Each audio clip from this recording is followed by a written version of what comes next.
ठीक, कैसे आप लोग, बढ़िया हैं? हाँ, हमने एसी की बात कल खान सर से मिलके की है। तो और पानी आज आज शाम तक फाइनल हो जाएगा। पानी का आज हो जाएगा। और हमारा जो शिफ्टिंग है वो नीचे, आज कल में बाथरूम बन के हम लोग नीचे जाएंगे। और वो किसी कीमत पर, आज पहला दिन है और इसके बाद 3 दिन और, तो कितना दिन हो गया आज? हम सुनो ने 4 दिन का समय बोला है। तो ये वीक, हाँ, अगर उसके बाद नहीं होगा तो खान सर स्वयं कुछ बड़ा निर्णय ले लेंगे। यहां तक कि उन्होंने ये कहा कि 4 दिन बाद अगर नहीं होता है, बिजली नहीं मिलता, हम जनरेटर के जरिए जब तक नहीं बनता तब तक एसी काम कराएंगे, है ना। तो 4 दिन और दीजिए। कल बहुत ही सीरियस रूप में मैं गया था और हाँ, एकदम कि कल का पढ़ाई कहाँ हो पाई कल सही से। आपको मैं इतना शानदार टॉपिक बता रहा था और मैं खुद देख रहा था कि आधे लोग समझने को तैयार नहीं थे, जिसका मेन रीजन यही था कि तापमान ज्यादा होना, है ना। 2 बार मैं खुद गलतियां कर बैठा तापमान में, तो ऐसा नहीं होना चाहिए। देखो, दोनों जगह के अलग अलग भाव हैं। जैसे वहां पे जो हॉल है मुसल्लापुर का, वो बहुत बड़ा हॉल है।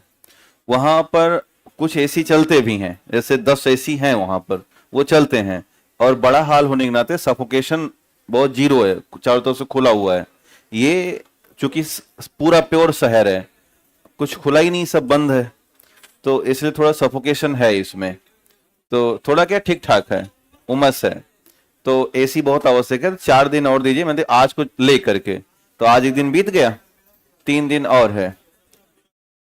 हाँ, तो नेक्स्ट अब शनिवार हो ही जाएगा हमें लगता है।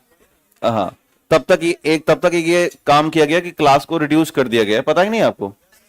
तो जैसे अब 12 सवा 12 तक आपको छोड़ देंगे हम, क्योंकि ज्यादातर गर्मी बढ़ रही है 12 के बाद। तो दिक्कत ना आने पाए, तो 4 दिन जब तक एसी नहीं चल रहा है तब तक हम 12 या बहुत ज्यादा 12:15 क्रॉस करेंगे, उसके ऊपर नहीं जाएंगे। मॉर्निंग 8 बजे ही रहेगा, उससे पहले आना संभव नहीं होता। चलें। तो हम लोग बातचीत कर रहे थे कल मानव हृदय के बारे में। लिखेगा हेडिंग, वर्क फंक्शन, लिखिएगा work function of human heart, या मानव के हृदय की कार्य प्रणाली। कल हम लोगों ने यह देखा था कि एसए नोड मुख्य तौर पर एक इलेक्ट्रिक इंपल्स क्रिएट कर रहा था, और यहां से हम कहां पहुंचे थे, एबी नोड के पास। और एबी नोड से कहां पहुंचे थे, पुरकिंजे फाइबर के तौर पर।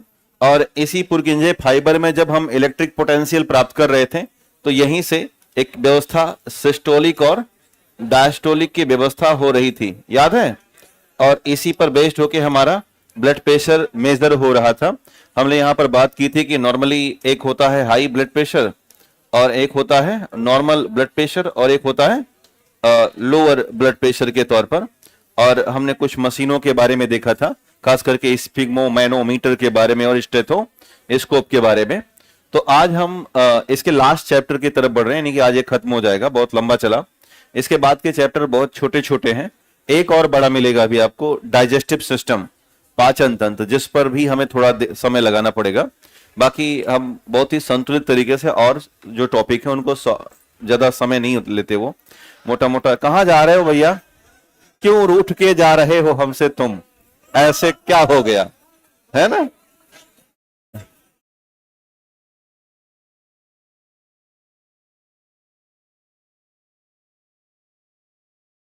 क्या चीज, क्या? हाँ जय, क्या? नहीं नहीं, लग रहा है। अरे भैया जान दो, अभी कुछ उल्टी पुल्टी हो तो झेल जाऊंगा, है ना। तो जिसका भैया तबीयत खराब लग रहा हो, ये ऑनलाइन चलता है भैया, ऑनलाइन ढेर सारा नमस्ते, है ना, बुला गए थे, है ना। नहीं तो कहेंगे इनका ध्यान, आज मैं ध्यान दूंगा, कल मैं गुस्सा था आपसे। हमारी गुस्सा लंबी होती नहीं है, कुछ दिन के लिए, कुछ घंटे के लिए होती है ना भैया। हाँ, राधे राधे, गुड मॉर्निंग। जितना भगवान देवता देवी सबका नाम ले लो, है ना। किसी का स्टेट का एग्जाम है, हाँ मेरा है, अभी वो भी युद्ध चल रहा है। हाँ, यहाँ वो युद्ध चल रहा है अभी। भैया दीदी किसी के पास कल हिस्ट्री नोट्स हो तो भेज दीजिएगा, हाँ हाँ, अच्छे इंसान हो आप। चलिए, तो आप लोगों को बोल चुका हूं ना गुड मॉर्निंग। हाँ, हो गया इधर, ठीक। वो तो दोनों यहाँ यहाँ खड़े होके बोले तो दोनों तरफ चला जाता है ना। चलिए, तो इस तरह से हम कल काम किए थे और आज हम बात करेंगे ह्यूमन हार्ट के बारे में, कैसे इसका वर्क फंक्शन होता है, और हार्ट डिजीज और हार्ट के डायग्नोसिस पर चर्चा करेंगे। ये पोर्शन आजकल ज्यादा इंपॉर्टेंट इसलिए है कि वो अगर ब्लड से सवाल नहीं कर रहे हैं तो हार्ट की तरफ मूव कर रहे हैं, तो एक सवाल या दो सवाल कई बार मिलने के चांसेस होते हैं। तो अगर हम इन्हें मान लें कि ये रमेश है पूरा पूरा, और अब सीधी सी बात है कि रमेश है तो रमेश के पास हार्ट भी होगा। तो रमेश का हृदय मुख्य तौर पर काम क्या कर रहा है? तो काम कर रहा है हृदय की धड़कन, यानी कि वो एक तरीके से पंप कर रहा है, और पंप करके हमारे पूरी बॉडी में ब्लड का सर्कुलेशन कर रहा है। लेकिन हमने ये भी जाना कि ब्लड का सर्कुलेशन दो माध्यमों से होता है। एक होता है वेन्स यानी कि सिरा के माध्यम से, और दूसरा होता है आर्टरीज यानी कि धमनी के माध्यम से। इसमें हमने ये भी जाना कि जो सिराओं के माध्यम से ब्लड सर्कुलेट हो रहा है वो blood plus carbon dioxide है, CO2 है। और आपको ये पता चल चुका है कि ये CO2 आया कहां से। हमने देखा कि during injection and respiration we found oxygen and glucose, and the reaction between oxygen and glucose tends to ATP, CO2 and H2O. तो ATP as a work coin यानी कि energy coin for body, and CO2 is a waste material या waste gaseous material। तो यहाँ पर जो CO2 कहाँ से मिला? वह एक प्रकार का वेस्ट गैसियस मटेरियल है। और हमने देखा कि धमनी में जो ब्लड फ्लो रहा है कैसा हो रहा है? ऑक्सीजनेटेड यानी कि ऑक्सीजन वाला। यानी कहने का आशा है कि हमारे ब्लड में CO2 और O2 दोनों प्रकार के ब्लड की प्रेजेंस होगी। ये बात यानी कि हार्ट में अगर देखा जाए तो कार्बन डाइऑक्साइड वाला भी ब्लड इंटर करेगा और बाहर निकलेगा, और ऑक्सीजनेटेड ब्लड भी इंटर करेगा और बाहर निकलेगा, यानी ट्वाइस एंट्री और ट्वाइस एग्जिट। इसलिए हम बोलते हैं डबल सर्कुलेटरी सिस्टम, दो बार एंट्री करेगा और दो बार एग्जिट करता है। इसलिए हमने जान लिया है कि मानव का जो तंत्र है, परिसंचरण तंत्र कैसा है? वो दोहरा यानी कि डबल सर्कुलेटरी होता है। तो यही पूरी प्रक्रिया है। हमारे हृदय में दो व्यवस्थाएं हैं। हमारे हृदय का एक हिस्सा दाहिना है और एक हिस्सा बायां होता है। अगर हम इसे चित्र के जरिए दोबारा सेट करें तो ये कुछ ऐसे बना हुआ था, और इसका ये हिस्सा राइट है और हिस्सा लेफ्ट हुआ करता था। तो अगर इन्होंने भोजन किया और भोजन करने के बाद अपने ब्लड में ज्यादा मात्रा में क्या डाल देंगे? ये कार्बन डाई ऑक्साइड डाल देंगे, और यही ब्लड अब कहां जाएगा? हार्ट में।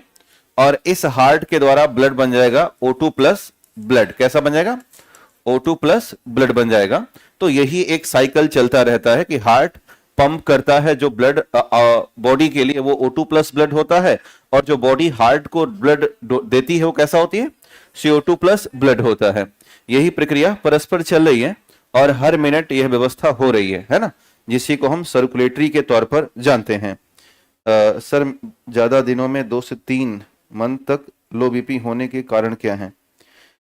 ज्यादा दिनों तक लो बीपी होने के कारण यही है कि मुख्य तौर पर बॉडी एक्टिविटी बहुत धीमी है, और सबसे बड़ा रीजन है तनाव। और तनाव बहुत ज्यादा कोई ले रहा हो, स्ट्रेस किसी भी तरह का है ना, तो वो सबसे बड़ा रीजन है लॉन्ग टर्म बीपी के लिए, लो बीपी के लिए। तो उसे खुश करिए, बाहर कोशिश करो कि LBP हो रहा है तो पहली बात तो तात्कालिक उपचार करिए।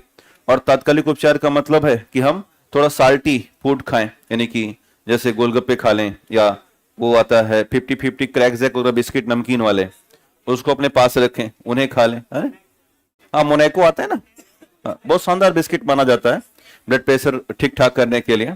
या और मान के चलो कुछ नहीं है तो इलेक्ट्रॉल वगैरह पी लीजिए, तभी थोड़ा बहुत मेंटेन कर लेता है, वो ज्यादा नहीं कर पाता। तो ये तो एक प्राइमरी लेवल पर हो गया काम। अगर इससे भी नहीं ठीक है तो डॉक्टर की दवाई खाएं।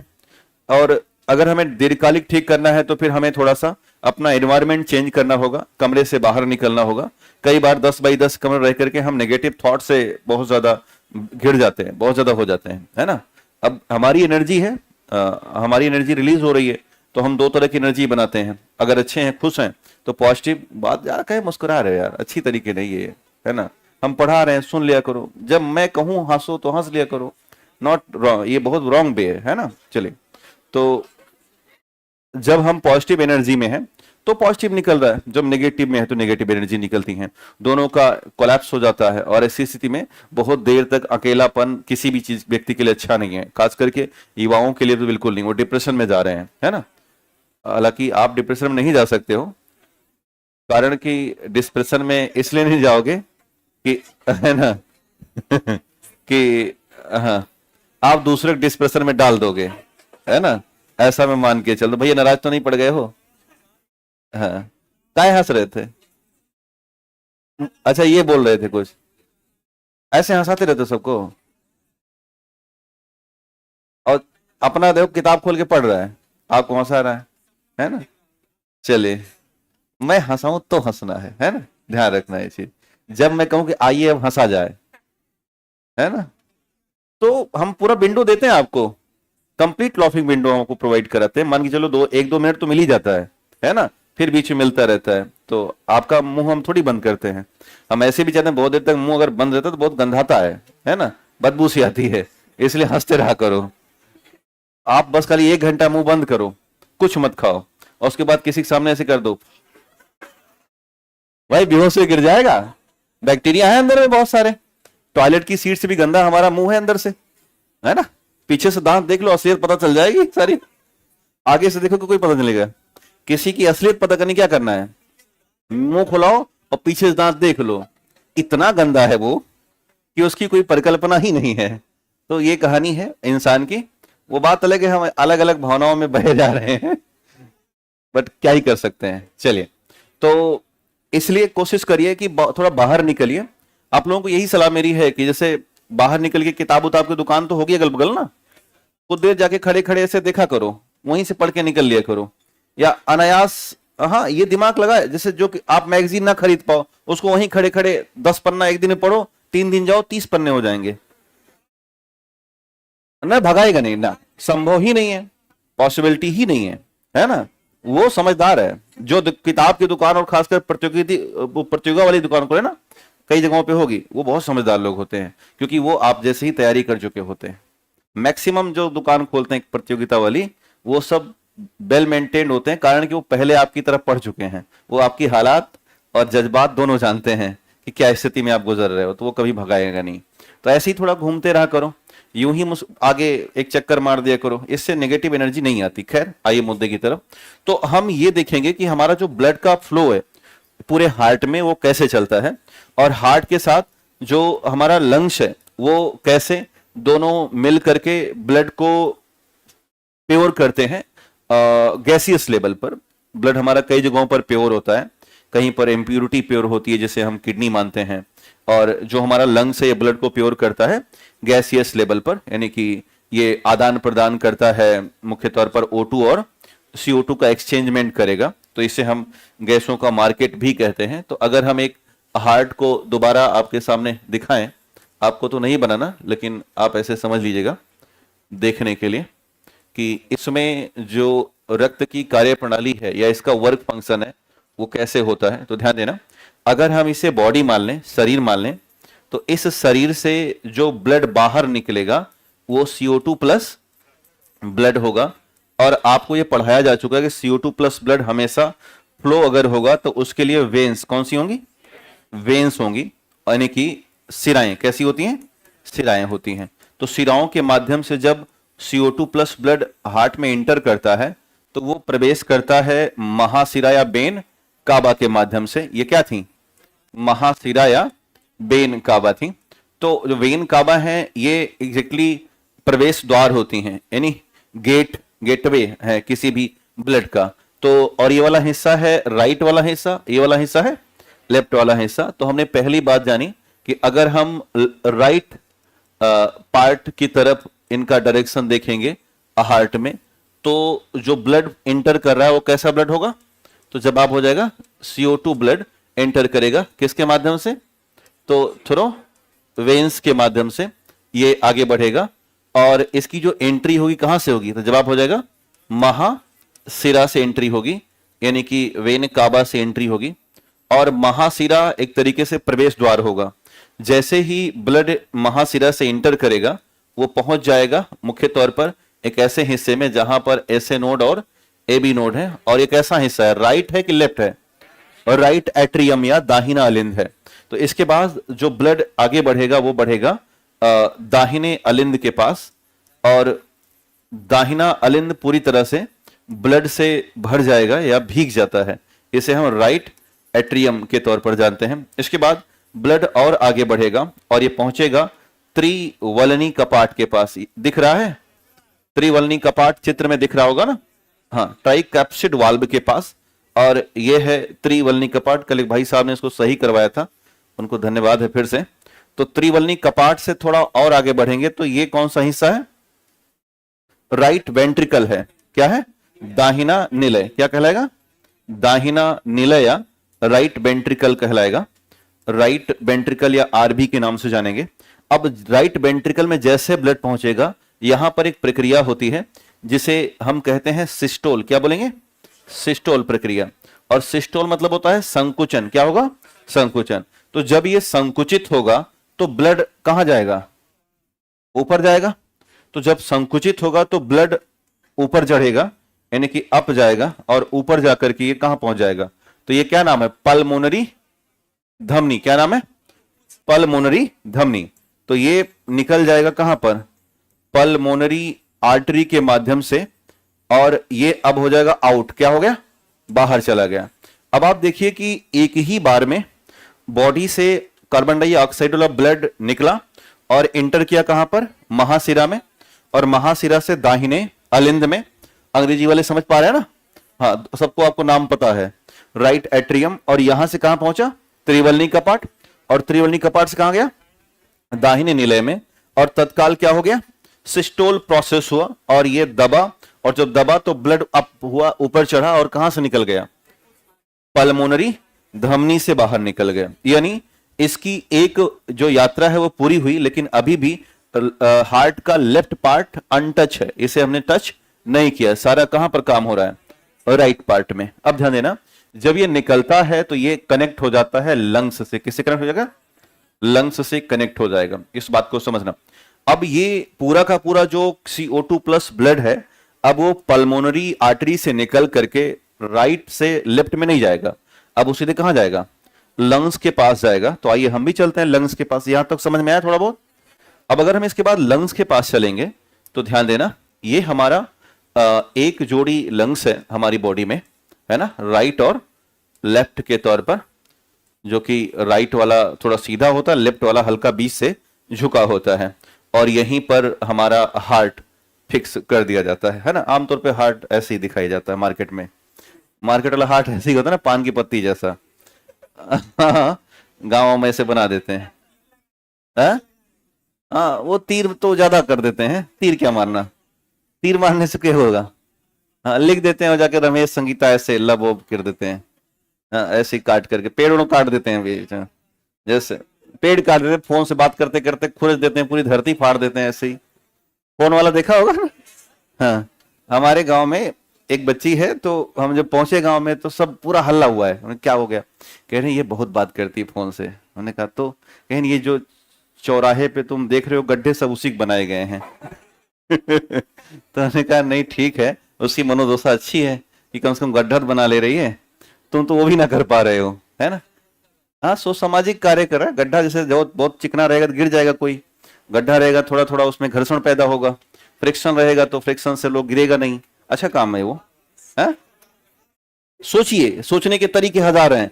आप चाहो तो नकारात्मक सोचो, चाहे तो सकारात्मक सोचो। सोचना क्या है तो आपके ऊपर डिपेंड करता है। ध्यान देना, अब ये जो हमारा हार्ट से निकला और ब्लड अब वो कहां आ रहा है, CO2 प्लस ब्लड, और ये आया कहां से, तो जवाब हो जाएगा आया है पल्मोनरी आर्टरी से। कहां से, पल्मोनरी आर्टरी से आया है, और ये पहुंच जाएगा लंग्स के पास। ध्यान देना, लंग्स में इस तरह से छोटे छोटे वायुकोश होते हैं जिन्हें हम एल्वियोली, क्या बोलते हैं, एल्वियोली के तौर पर जानते हैं, या वायुकोश कहा जाता है। Basically functional and structural unit of the lungs is alveoli. Approximate 10 lakh to 15 lakh type number of the alveoli present in one sided of the lungs. यानी कि अगर मोटा मोटा देखें तो 30 लाख के समथिंग समथिंग एल्वियोली है। जैसे हमारा कोई LED बल्ब हो तो उसमें ढेर सारे छोटे छोटे एलईडीज लगे होते हैं। LED bulb is a collective form of the LED, समझ रहे हैं ना? किसी भी तरह का एलईडी इक्विपमेंट कलेक्टिव फॉर्म होता है ना, सिंगल फॉर्म नहीं होता। तो वैसे हमारे दोनों फेफड़े में छोटा छोटा गुब्बारा लगा है, जैसे मेला में देखिए तो निशाने वाला गुब्बारा होता है ना, बंदूक से 20 रुपए 5 निशाना, है ना? अब जो भी है अलग अलग मार्केट में रेट है। तो वैसे ही हमारे पूरे हार्ट में बबल्स हैं, दोनों तरफ गुब्बारे भरे गए हैं, इनको हम बोलते हैं एल्वियोली। अगर हम एक एल्वियोली उखाड़ के बाहर निकाल लेते हैं, आइए बाहर आ जाइए, तो ये एक एल्वियोली है, ये बाहर आ गया। इस एल्वियोली के सराउंडिंग में बहुत ही ज्यादा थिन और बहुत ही ज्यादा फाइन ब्लड वेसल्स होती हैं, जिन्हें हम रक्त नलिका ही कहेंगे, हालांकि केशिका नहीं होती, आप इन्हें ब्लड वेसल्स के तौर पर जानेंगे। और ये जो ब्लड वेसल्स हैं ये हर एल्वियोली के चारों तरफ उसको पैक की हुई हैं। मैं तो एक तरफ दिखा दिया, ये एल्वियोली को ऐसे मान के चलना कि एक लाइक नेट स्ट्रक्चर में बांध के रखी हुई हैं। तो अब जो ब्लड वहां से आ रहा है वो एंटर कर जाता है प्रत्येक एल्वियोली के सराउंडिंग ब्लड वेसल्स में। अब जैसे मान के चलना कि ये CO2 प्लस ब्लड है, तो मैंने आपको सैंपल के रूप में एक एल्वियोली निकाला है। ऐसे ही 10 लाख एल्वियोली हैं। एक एल्वियोली से बगल में जो यहां पर ब्लड वेसल्स हैं वहां एंटर करेगा कैसा ब्लड, CO2 प्लस ब्लड। और जब ये आगे बढ़ रहा होगा तत्काल हम रेसिपिरेशन करेंगे, यानी कि श्वसन की क्रिया करेंगे। और जब नॉर्मल ब्रीदिंग या श्वसन कर रहे होते हैं तो ऐसी स्थिति में O2 युक्त एयर को हम एंटर करते हैं और CO2 युक्त एयर को हम बाहर निकाल देते हैं। तो यहां पर यह व्यवस्था बनेगी कि इसका CO2 बाहर निकल जाएगा और इसमें एंटर कर जाएगा O2 एंटर कर जाएगा। अब जो ब्लड आउट हो रहा है वो कैसा हो गया, O2 प्लस ब्लड हो गया। तो ये एक सैंपल था कि हमारा जो लंग्स है वो कैसे ब्लड को प्यूरिफाई करता है, बेसिस ऑन गैसियस प्यूरिफिकेशन। तो आपने देखा कि exchangement of the O2 and CO2 in alveoli name as structural and functional unit of the lungs. ऐसे ही आपको कई लाख एल्वियोली के वर्क फंक्शन मिलेंगे और सारे कलेक्टिव रूप में क्या प्रोवाइड करा रहे हैं, O2 प्लस ब्लड। क्या दे रहे हैं, O2 प्लस ब्लड दे रहे हैं। अब ये जो O2 प्लस ब्लड है ये फुली प्योरीफायर है, यानी कि प्योर हो चुका है। और अब ये आगे बढ़ेगा और हार्ट के लेफ्ट पार्ट में एंटर, किस पार्ट में, हार्ट के लेफ्ट पार्ट में एंटर करेगा, है ना? तो अब ध्यान देना कि ये जो हार्ट का लेफ्ट पार्ट है इसमें एंटर करेगा। एक बात याद रखिएगा, हमेशा एंट्री वेन्स से होगी और एग्जिट हमेशा आर्टरी से होगी। यहां पर एंट्री किससे हुई है, वेन्स से हुई है। एग्जिट कहां से हुआ है, आर्टरी से हुआ है। यहां भी वही कहानी है, एंट्री वेन्स से होगी और एग्जिट आर्टरी से होगा। तो अब हम लेफ्ट पार्ट की तरफ चलते हैं। हमने देख लिया कि राइट पार्ट में CO2 प्लस ब्लड था और वो कहां गया, तो जवाब हो जाएगा लंग्स के पास गया। लंग्स ने क्या किया, तो गैसियस एक्सचेंजमेंट क्या कर दिया, गैसियस एक्सचेंजमेंट कर दिया। और गैसियस एक्सचेंजमेंट के दौरान हमने देखा कि CO2 को हमने बाहर निकाल दिया और O2 को हमने अंदर कर लिया। और इस तरह से हमारे पास कैसा ब्लड हो गया, प्योर ब्लड हो गया। तो अब हम हार्ट के एक ऐसे पोर्शन की तरफ चलेंगे जो कि लेफ्ट पोर्शन होगा। तो ये है हार्ट का लेफ्ट पोर्शन जिसके बारे में हम चर्चा कर रहे हैं। और ये था हार्ट का राइट पोर्शन जो अभी हमने देखा।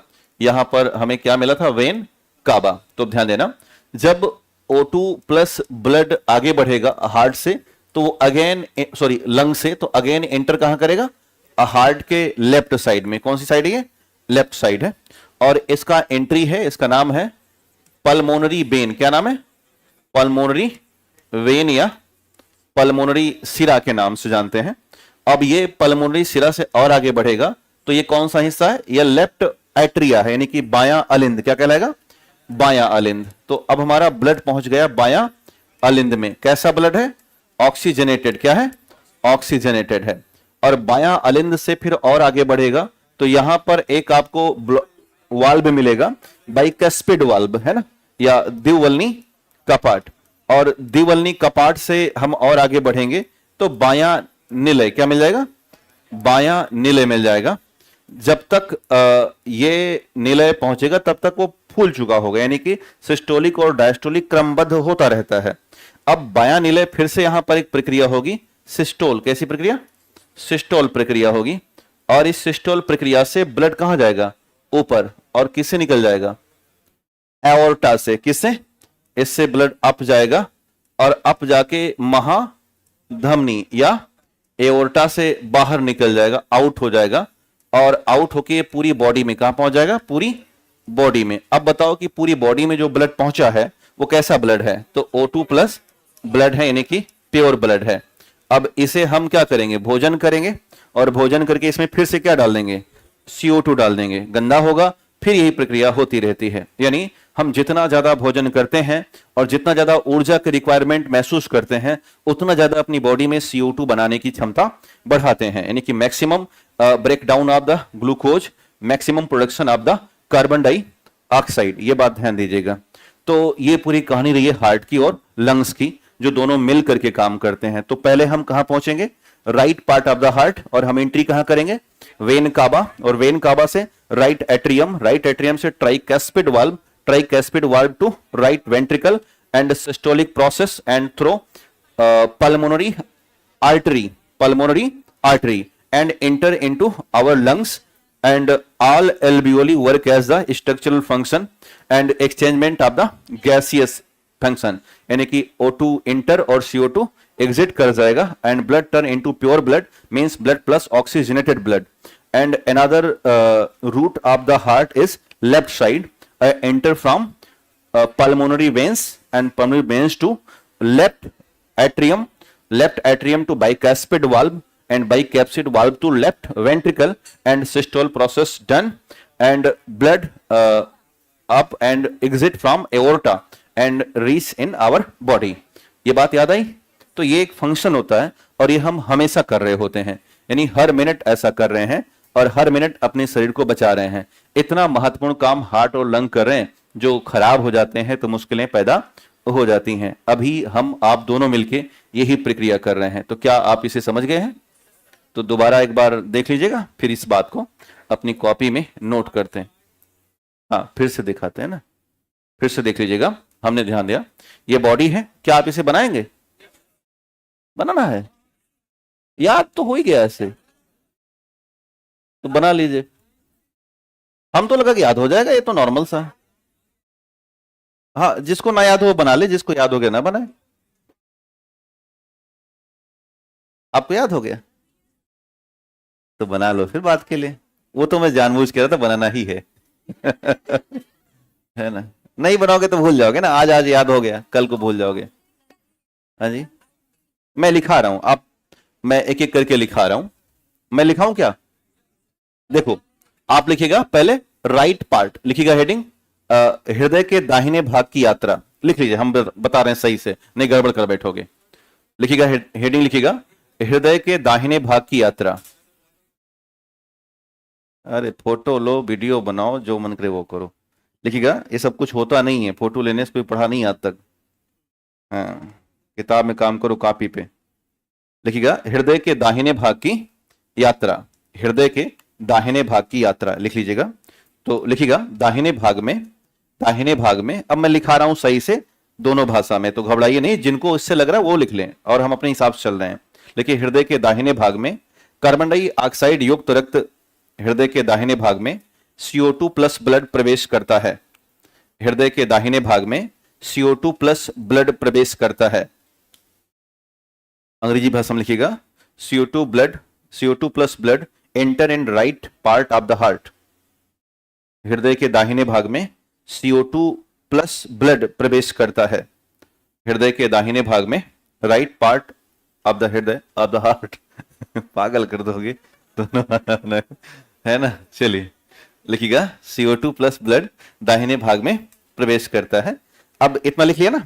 अब उसके बाद अब पैराग्राफ मत बनाना, ऐसे लिखना जैसे मैंने बनाया। तो एंटर कहां करेगा? तो लिखिएगा महाशिरा, लिखिए बेन काबा लिखिएगा। उसके बाद ऐसे डबल एरो लगाना अपनी कॉपी में और लिखिएगा महाशिरा या बेन काबा, महाशिरा या वेन काबा। बस आपको ध्यान रखना है जा कहां रहा है ये। और फिर डबल एरो लगा लिखिएगा राइट एट्रियम या दाहिना अलिंद। फिर डबल एरो लगा लिखिएगा राइट एट्रियम या दाहिना अलिंद। दीता रानी मारेंगे धुआं हो जाओगे, समझ लो। लिख रही है कि इंग्लिश में बोलो, हम उर्दू में बोल रहे हैं। लिखिएगा दाहिना अलिंदिया, राइट एट्रियम, और उसके बाद फिर डबल एरो लगाइएगा, क्या लिखिएगा? त्रिवलनी कपाट या ट्राइकैप्सिड वाल्व। समझ में आ रहा? फिगर देखेंगे तो कोई दिक्कत नहीं आएगी। त्रिवलनी कपाट, और त्रिवलनी कपाट के बाद कहां जाना है? दाहिना निलय या राइट वेंट्रिकल, राइट वेंट्रिकल, दाहिना निलय या राइट वेंट्रिकल, दाहिना निलय या राइट वेंट्रिकल। और उसके बाद क्या होगा? सिस्टोल या संकुचन। उसके बाद लिखिएगा सिस्टोल प्रोसेस डन, या संकुचन की प्रक्रिया होगी। इसके बाद लिखिएगा सिस्टोल प्रोसेस डन या संकुचन की प्रक्रिया होगी।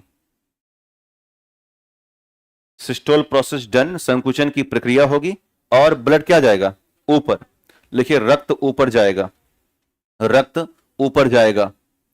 सिस्टोल प्रोसेस डन और रक्त ऊपर जाएगा। अब उसके बाद लिखिएगा डबल एरो पल्मोनरी आर्टरी, फिर लिखिएगा डबल एरो पल्मोनरी आर्टरी या पल्मोनरी धमनी से ब्लड क्या हो जाएगा? आउट। लिखिएगा बाहर हो गया, ब्लड आउट हो गया। पल्मोनरी आर्टरी से ब्लड आउट हो गया। पल्मोनरी आर्टरी से ब्लड को आप आउट कर देना। अगर आप और ज्यादा क्लियरिफिकेशन चाहते हैं तो फिगर भी बना सकते हैं। हृदय बनाने की प्रक्रिया बहुत आसान है, मैंने कई बार बना के दिखा दिया है। वो देखो, वो वाला हृदय नहीं बनाया हूं मैं जो किताबों में मिलता है या जो इसमें है गूगल पे, क्योंकि वो समझना थोड़ा मुश्किल पैदा करता है। ये आसान तरीका है।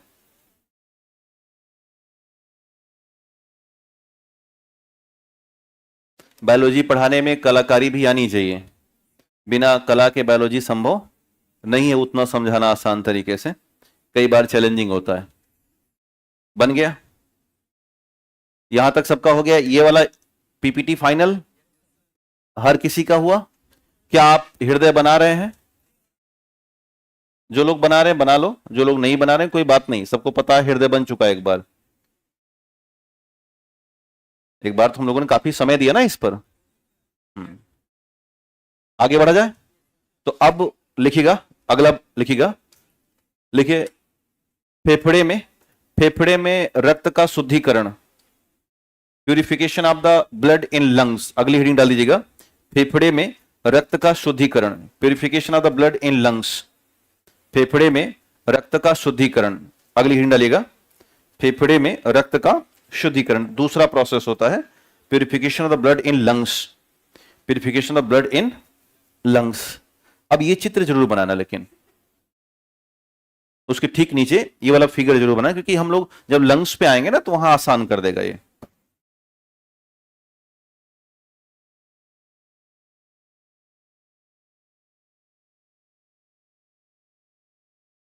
एक छोटा सा फेफड़ा बना के एक एल्वेओली तोड़ लेना और बाहर निकाल लेना। इसको कहते हैं सोने पर सुहागा। अब क्या कर सकते हैं, यही लोग धुलवाते भी हैं, हमें कोई दिक्कत नहीं है ना? मैं दिन में 3 शर्ट पहन सकता हूं है? क्योंकि अब यहां पहनने के बाद वहां पहन लायक बचता नहीं है काम वाले के लिए। नहीं, मुझे एक दिन आएगा आपको भी धोना पड़ेगा ना, इसीलिए आप संघर्ष कर रहे हो। हाँ।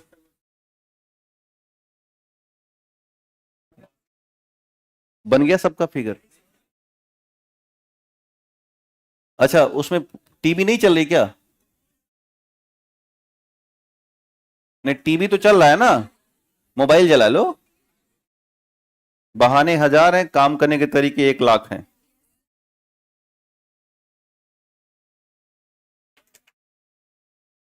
बना लो, ताली बाद में पीट लेना। एक दिन बहुत मारेंगे सबको। बहुत मारेंगे एक दिन।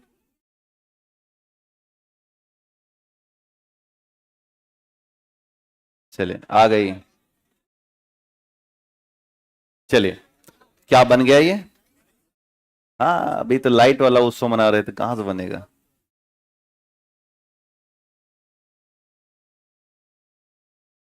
एक्सचेंजमेंट of the O2 and CO2, exchangement of the O2 and CO2।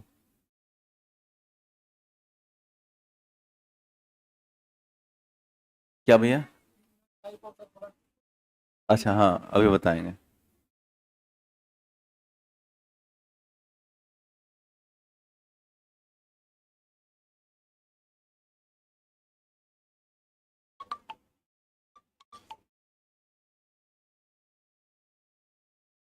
हो गया। अब लिखिएगा इसके नीचे, बस एक लाइन लिखिएगा। लिखिए, हमारा फेफड़ा या लंग्स, हमारा फेफड़ा गैसों का आदान प्रदान करता है। हमारा फेफड़ा गैसों का आदान प्रदान करता है। आवर लंग्स एक्सचेंजमेंट ऑफ, लिखिएगा एक्सचेंजमेंट O2 एंड CO2 या गैसियस एक्सचेंजमेंट। क्या हो गया, क्या है, हंस रहे हो? चलो हंसते हंसते लिख डालो। क्या चीज? लिखिए, हमारा फेफड़ा गैसों का आदान प्रदान करता है। लिखिएगा एक्सचेंजमेंट ऑफ द गैस या gaseous exchangement done in our lungs, gaseous exchangement done in our lungs. लिखिए, और इससे, विथ दिस, ब्लड ऑक्सीजनेटेड हो जाता है, और इससे रक्त ऑक्सीकृत हो जाता है। इससे रक्त ऑक्सीकृत हो जाता है। इससे रक्त ऑक्सीकृत हो जाता है। इससे ब्लड ऑक्सीजनेटेड हो जाता है। इससे ब्लड ऑक्सीजनेटेड हो जाता है। क्लियर? तो मेन काम क्या हुआ यहां पर? Oxygenation of the blood. और किस में टर्न हो गया वो? O2 प्लस ब्लड में। अब लिखिएगा हृदय के बाएं भाग की यात्रा। लिखिएगा डायरेक्शन ऑफ लेफ्ट साइड। हृदय के बाएं भाग की यात्रा। हृदय के बाएं भाग की यात्रा। हृदय के बाएं भाग की यात्रा। लिखिएगा बाएं भाग में ऑक्सीजन युक्त रक्त बहता है। बाएं भाग में, लिखिएगा बाएं भाग में ऑक्सीजन युक्त रक्त बहता है। Oxygenated blood flow in left side of the heart. बाएं भाग में ऑक्सीजन युक्त रक्त बहता है। Oxygenated blood flow in left side of the heart. Oxygenated blood flow in left side of the heart. अब वही काम करना है, डबल एरो लगाएगा। और एंट्री कहां से देना है हमें? पल्मोनरी वेन्स से। तो लिखिएगा पल्मोनरी सिरा या पल्मोनरी वेन्स। एंट्री दीजिएगा, ब्रैकेट कर दिया करो, एंट्री या प्रवेश द्वार। एंट्री देना पल्मोनरी वेन्स या पल्मोनरी सिरा। एंट्री दीजिएगा। ऑक्सीजनेटेड ब्लड कहां प्रवेश करेगा? पल्मोनरी वेन्स या पल्मोनरी सिरा में। और उसके बाद कहां पहुंचेगा? बाएं अलिंद या लेफ्ट एट्रियम में। बाएं अलिंद या लेफ्ट एट्रियम में। और बाएं अलिंद के बाद द्विवल्नी कपाट या बाइकस्पिड वाल्व में प्रवेश करेगा। और द्विवल्नी कपाट से होता हुआ बायां निलय या लेफ्ट वेंट्रिकल। बायां निलय या लेफ्ट वेंट्रिकल। हाँ, 1 to 1 करके पहुंचिएगा, डबल डबल एरो लगाते हुए।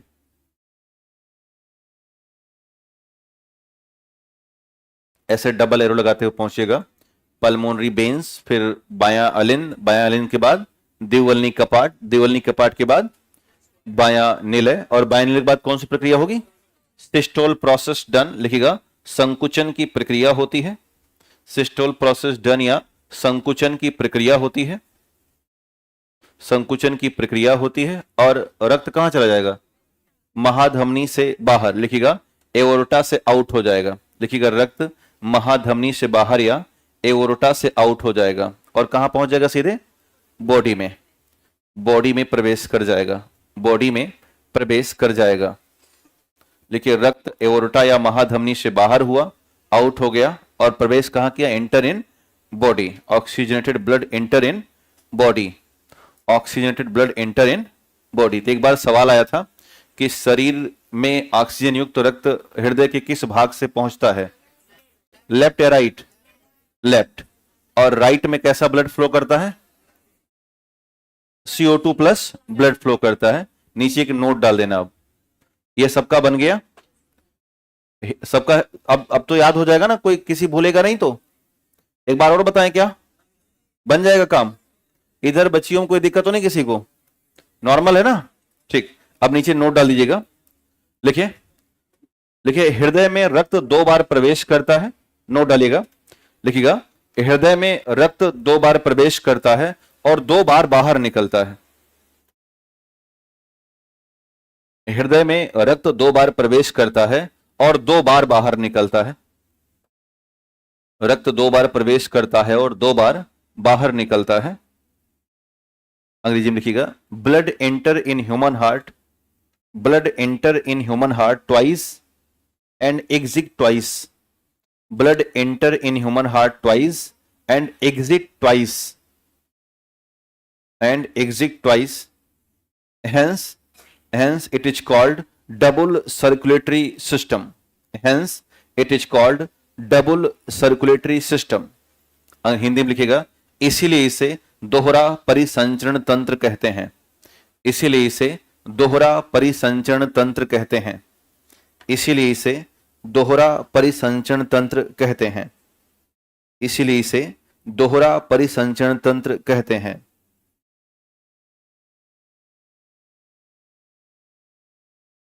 इसीलिए इसे दोहरा परिसंचरण तंत्र कहते हैं। नोट नंबर 2 लिखिएगा। तो समझ में आया ना हमारा दोहरा परिसंचरण तंत्र कौन सा है? क्या यह लिखाने की आवश्यकता है कि राइट में इम्प्योर ब्लड और लेफ्ट में प्योर ब्लड?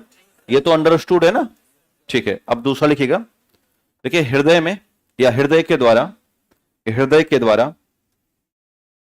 प्रतिस्पंदन के दौरान,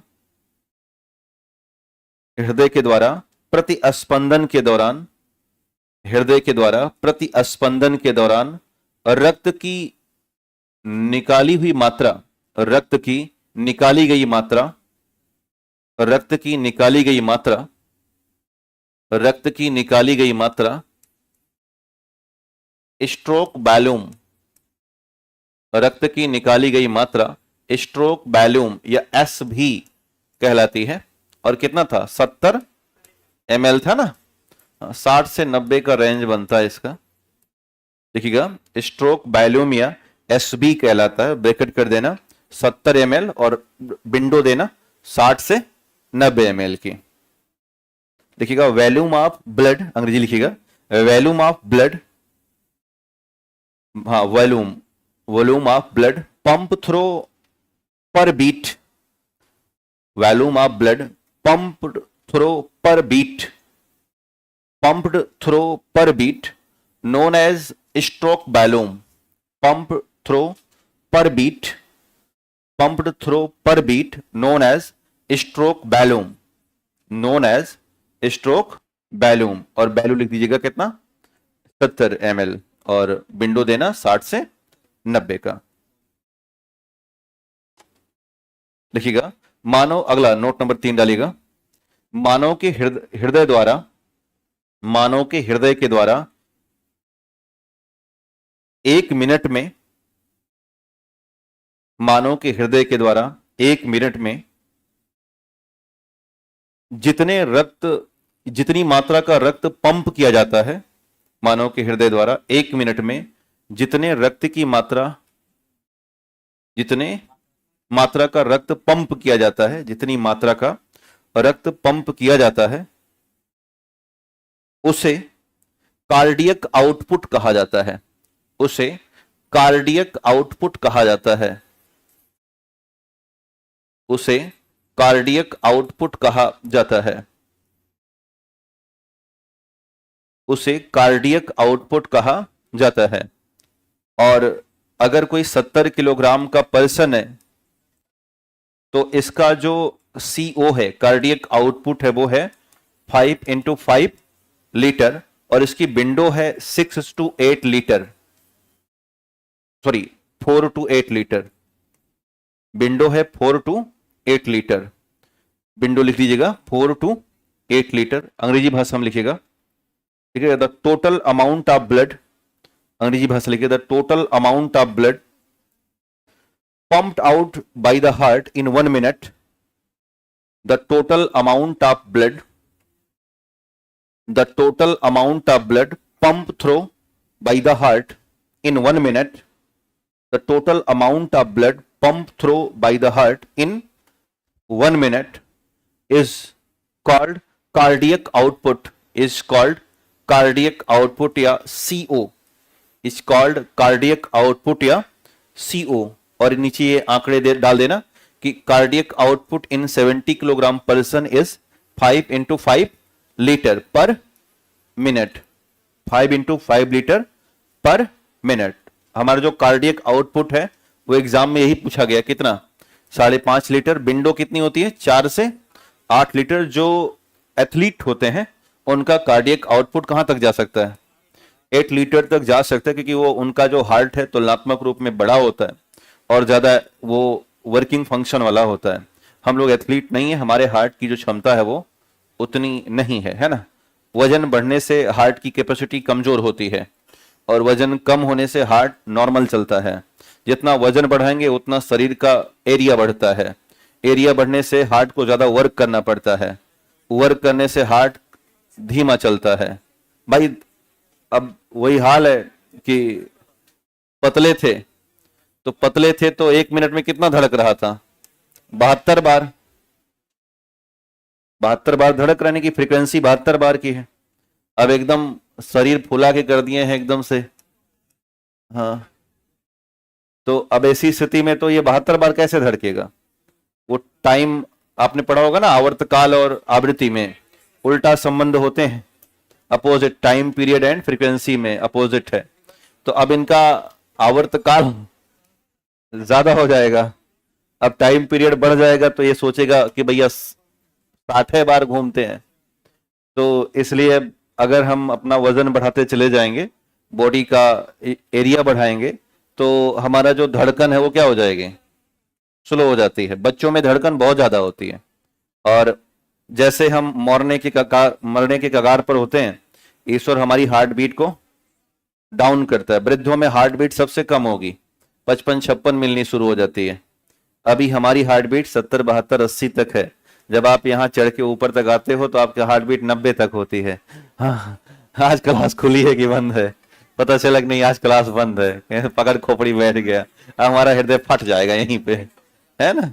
तो ये बात ध्यान दीजिएगा। खैर, अब लिखिएगा, नीचे एक नोट डाल दीजिएगा या हेडिंग डाल दीजिएगा, लिखिए type of circulation in our body, heading डाल दीजिएगा, शरीर में परिसंचरण के प्रकार, type of circulation in our body, type of circulation in our body, लिखिएगा heading, type of circulation, type of circulation in our body, type of, देखो रक्त हर जगह प्रवेश कर रहा है, वो केवल ब्लड वेसल्स में नहीं घूम रहा है।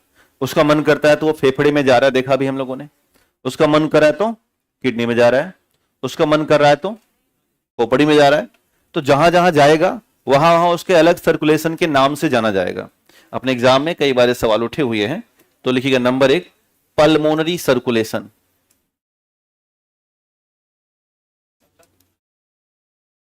हाँ अंग्रेजी और हिंदी दोनों वाले यही लिखेंगे, तो कोई भेदभाव मत करिएगा। लिखिएगा फुसफुसीय परिसंचरण लिखने कोई मतलब नहीं है ना, तो लिखिएगा पल्मोनरी सर्कुलेशन।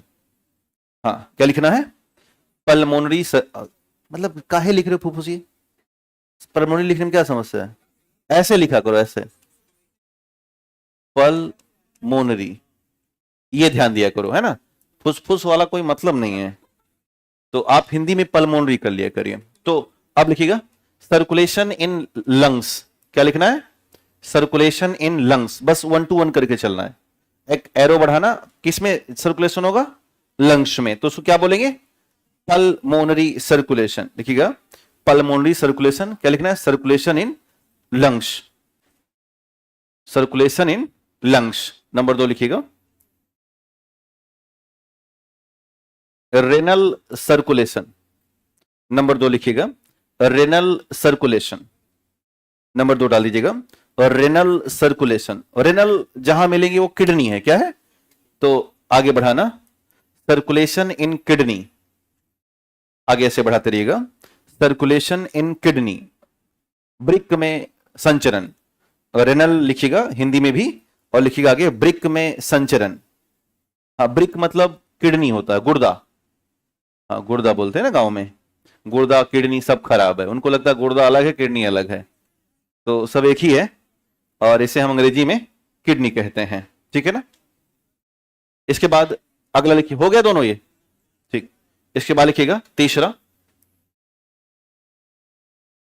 Hepatic circulation. लिखिएगा हेपेटिक सर्कुलेशन। तीसरा लिखिएगा हेपेटिक सर्कुलेशन। तीसरा सर्कुलेशन है हेपेटिक सर्कुलेशन। अब ये जब लीवर में खून जाता है तो उसे बोलते हैं हेपेटिक सर्कुलेशन। लिखिएगा आगे बढ़ा के, सर्कुलेशन इन लिवर, यकृत में परिसंचरण। ये जो हेपेटिक सर्कुलेशन है इसको हम बोलते हैं लीवर का सर्कुलेशन या यकृत का सर्कुलेशन। लिखिएगा circulation in liver, circulation in liver. इसके बाद अगला नंबर बढ़ाइएगा, लिखिए कैरोटिड सर्कुलेशन।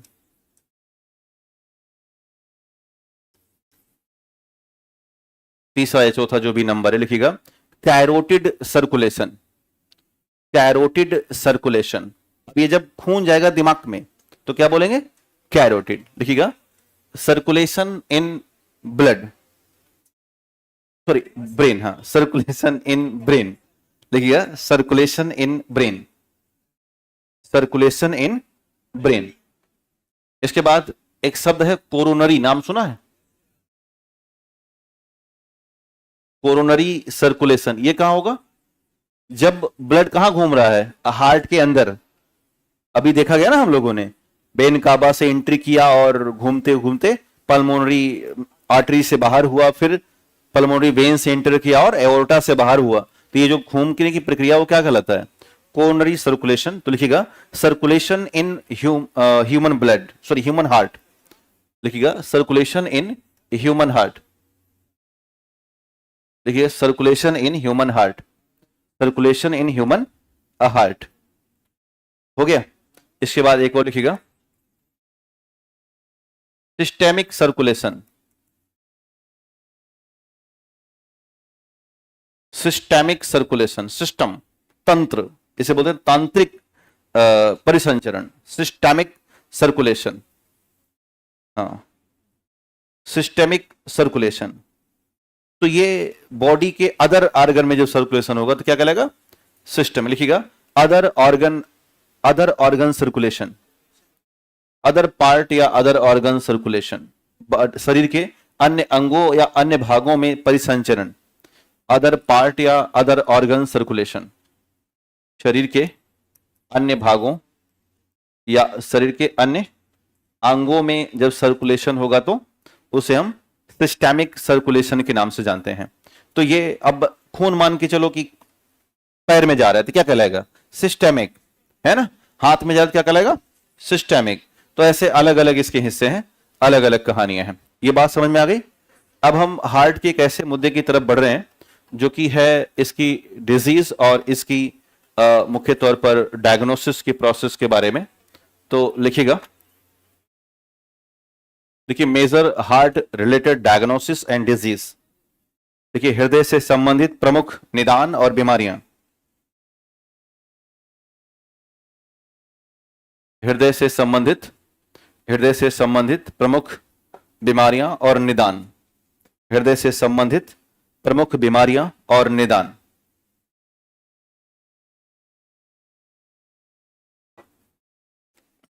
डिजीज भी लिख दीजिएगा डायग्नोसिस के आगे अंग्रेजी में, diagnosis and disease,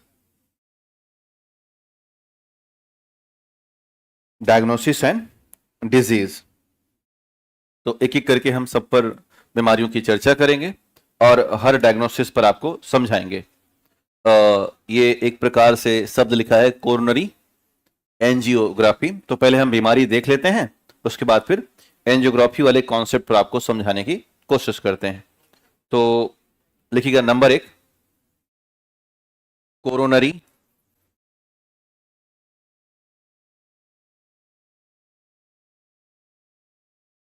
thrombosis.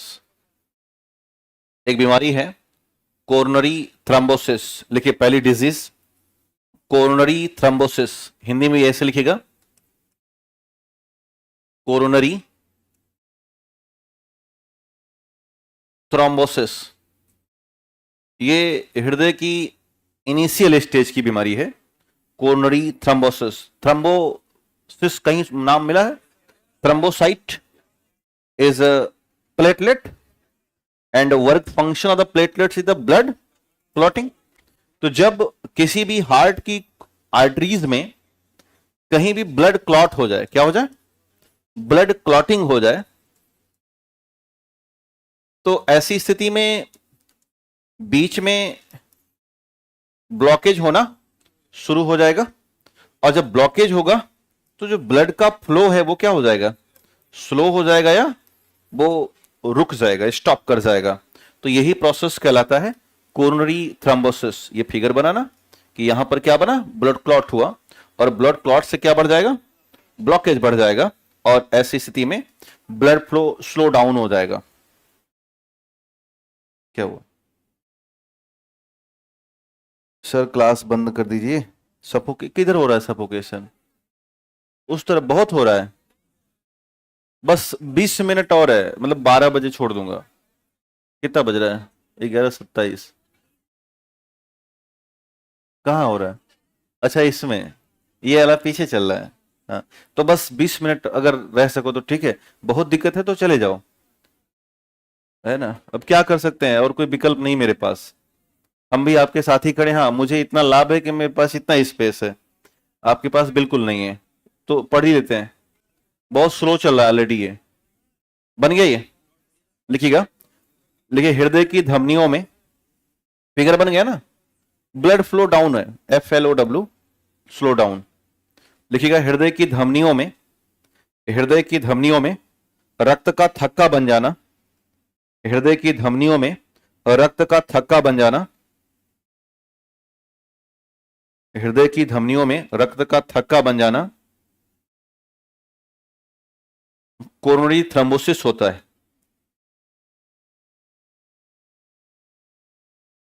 Coronary thrombosis होता है।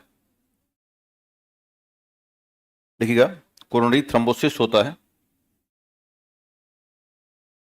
अंग्रेजी भाषा में लिखिएगा, blood clot, blood clot in heart arteries, blood clot in heart arteries, blood clot in heart arteries या heart vessels, blood clot in heart arteries या blood vessels, blood clot in heart arteries और blood vessels, blood clot in heart arteries or blood vessels is known as coronal thrombosis, is known as coronal thrombosis, is known as coronal thrombosis. Due to this blood flow is slow down. Due to this blood flow is a slow down. Due to this blood flow is a slow down, and it tends to a heart attack. It tends to a heart attack. ये किधर ले जा रही है हमें? Heart attack की तरफ। तो हिंदी में आगे बढ़ा लेना। हिंदी में लिखिएगा, इससे रक्त का प्रवाह धीमा हो जाता है। इससे रक्त का प्रवाह धीमा हो जाता है। इससे रक्त का प्रवाह धीमा हो जाता है, और यह हृदय आघात या हार्ट अटैक की तरफ ले जाता है, या हृदय आघात या हार्ट अटैक की तरफ ले जाता है। हृदय आघात या हार्ट अटैक की तरफ ले जाता है। हृदय आघात या हार्ट अटैक की तरफ ले जाता है। हृदय आघात या हार्ट अटैक की तरफ ले जाता है। अब लिखिएगा हेडिंग, हार्ट अटैक। नेक्स्ट लिखिएगा हार्ट अटैक, अगली बीमारी लिखिएगा बॉडी में, हार्ट अटैक।